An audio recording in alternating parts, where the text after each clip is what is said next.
हमारे चैनल बायोवैदिक्स में। और आज हम लाए हैं आपके लिए एक और बेहद ज़रूरी वीडियो, जिसमें हम बात करेंगे दोस्तों कि मुख्य रूप से किस विटामिन की कमी से होती है हमें डायबिटीज़।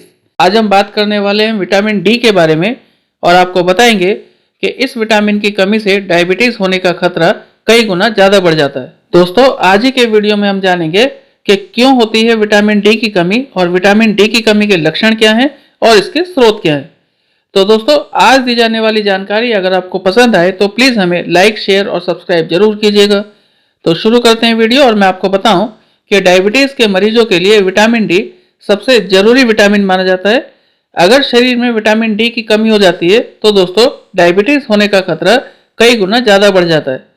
इसलिए अगर आप डायबिटीज़ के खतरे को कम करना चाहते हैं तो किसी भी स्थिति में अपने शरीर के भीतर विटामिन डी की कमी बिल्कुल ना होने दें।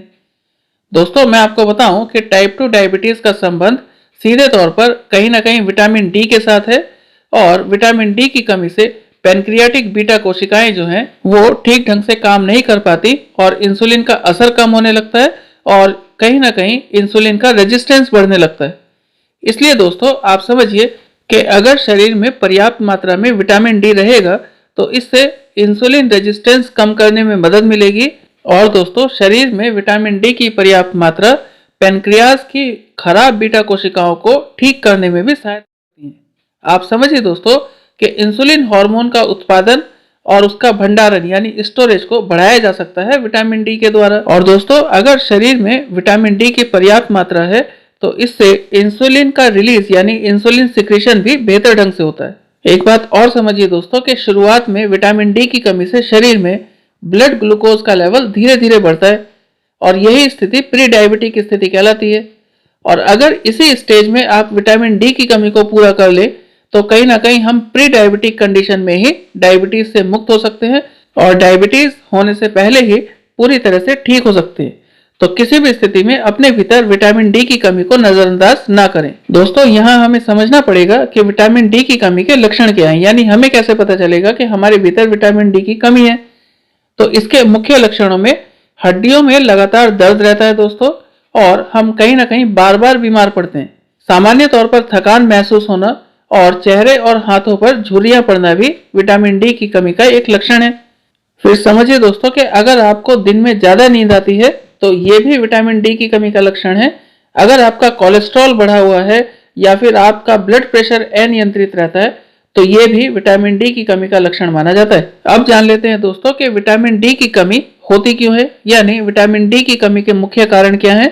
तो आप समझिए कि धूप के संपर्क में ना आना, रोजाना दूध ना पीना या किडनी की कोई समस्या होना भी कहीं ना कहीं विटामिन डी की कमी का मुख्य कारण है दोस्तों। इसके अलावा अगर आपका वजन ज्यादा है आपकी हाइट के हिसाब से तो ये भी विटामिन डी की कमी का मुख्य कारण है। और अगर आप शुद्ध वेजिटेरियन हैं या फिर डिफेक्टिव लाइफ स्टाइल जीते हैं यानी जंक फूड ज्यादा खाते हैं तो ये सब कहीं ना कहीं विटामिन डी की कमी के कारण हो सकते हैं। फिर आगे बात करें दोस्तों कि विटामिन डी को कैसे प्राप्त करें, यानी सोर्सेज क्या है विटामिन डी की। तो आप समझिए कि विटामिन डी का सबसे अच्छा सोर्स है सूरज की रोशनी यानी सनलाइट। दोस्तों, रोजाना 15 से 20 मिनट की धूप लेना आपके लिए विटामिन डी प्राप्त करने का सबसे अच्छा विकल्प रहेगा, तो आप जरूर ऐसा कीजिए। फिर सनलाइट के अलावा आप मछली खाइए। विटामिन डी का सबसे शानदार सोर्स है मछली। इसमें टूना फिश खा सकते हैं आप या ट्राउट फिश खाइए। फिर दोस्तों, अगर आप वेजिटेरियन हैं यानी नॉन वेजिटेरियन नहीं है तो आप गाय का दूध, पनीर, दही, मक्खन, छाछ, गाजर, सोया प्रोडक्ट या फिर मशरूम जैसे फूड आइटम से भी विटामिन डी प्राप्त कर सकते हैं। फिर दोस्तों, सबसे जरूरी बात कि डायबिटीज होने के लिए वैसे तो विटामिन डी सबसे ज्यादा रिस्पॉन्सिबल है, हमने वीडियो में यही बात की है, लेकिन आप समझिए कि विटामिन डी के अलावा कहीं ना कहीं vitamin A, vitamin B, vitamin C तथा विटामिन ई भी इस बीमारी के लिए जिम्मेदार हैं। इसलिए हमें डायबिटीज से बचने के लिए विटामिन डी के साथ साथ इन सभी विटामिन की कमी को भी पूरा रखना चाहिए अपने शरीर में। तो दोस्तों, आज के लिए इतना ही और वीडियो देखने के लिए धन्यवाद। आज दी गई जानकारी अगर आपको पसंद आई हो तो प्लीज़ हमें लाइक और शेयर जरूर कीजिएगा और अगर आप हमारे चैनल पर नए हैं तो प्लीज़ हमें सब्सक्राइब भी करें। धन्यवाद।